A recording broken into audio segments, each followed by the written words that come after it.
को छ हजुर? यही घरमा नमस्कार हजुर, नमस्कार। बुढी बसेछन् त उनी बुढी मान्छे। नमस्कार छ हजुर। अरू हजुर म पछि अब यो फागुन 21 गते हुने चुनावमा अहिले यहाँ 2 नम्बर क्षेत्रबाट टिकट पाउने मै हुँ। मैले अब जनताहरूको घर घरमा यो माघी तिहार पनि आयो, माघी तिहारको शुभकामना यसो आदान प्रदान गर्न लागि घर घरमा गएको छु। मलाई टिकट दिनु होला पछि। म अब गरिब जनताको घर घरमा गएर यसो नै विकास गर्छु। सबै घर घरमा पानीका धारा यस्ता गरिब जनताहरूलाई गाउँमा विकास गर्न आएको छु म अहिले। विकास गरिकन के गर्ने त?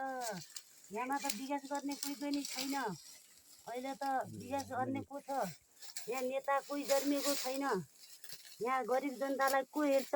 यस्ता आँखा फुटेका छन्, कान फुटेका छन्, कसले हेरचाह गरेको छ? आफै तपाईँ ठुला ठुला हुनुहुन्छ, पैसा गरी तल उहाँ हाल्नुहुन्छ, काठमाडौँ हाल्नुहुन्छ, इन्डियामा तल उहाँ हाल्नुहुन्छ, विदेशमा हाल्नुहुन्छ। विदेशमा हालेर काठमाडौँ हालेर अब ठुला ठुला घर बनाएर इन्डिया कुर्सीमा बस्ने। हाम्रा आँखा फुटेका छन्, कान फुटेका छन्, कसले सहयोग गरेको छ? कसले सहयोग गरेको छैन।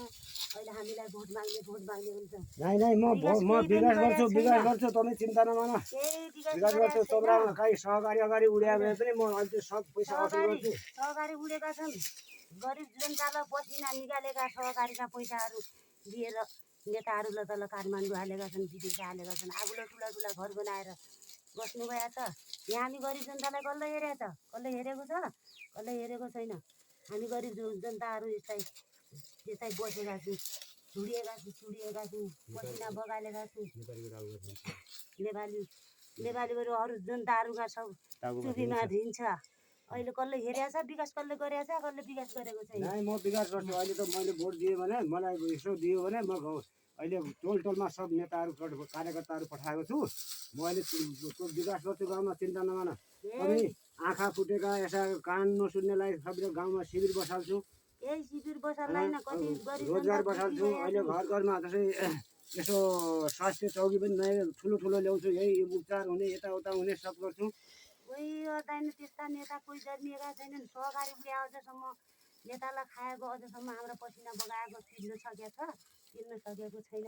अझ पनि कति जनता रुएका छन्, कति जनता कराएका छन्। कसले हेरेको छ? हेरचाह कसले गरेको छ? कसले हेरचाह गरेको छैन।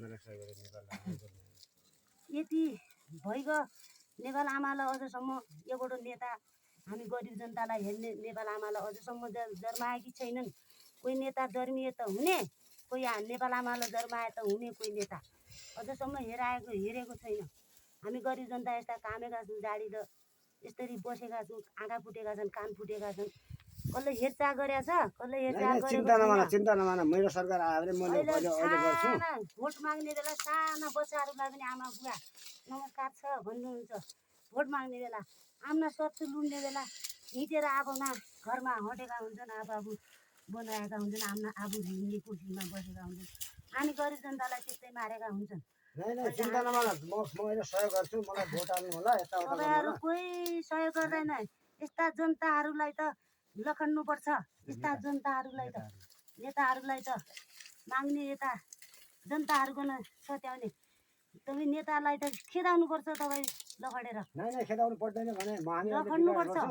अहिले सबका घर घरमा जानेछु। घर घरमा लखड्नुपर्छ। जनतालाई धुवाई दुखाइकन भोट हाल भन्ने। पछि पैसा पायो भने अब कोन्ना फर्केर हुने। अहिले हामी जनतालाई आँखा फुट्याउनेलाई पनि भोट माग्नुपर्छ, कान फुट्याउनेलाई भोट दिनुपर्छ।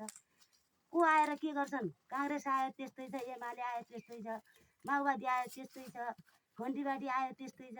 जो पार्टी आएर पनि हामीलाई भोट दिनुपर्छ भन्ने मात्रै साग गर्ने कोही पनि छैन। यस्ता नेतालाई त हटाल्नुपर्छ।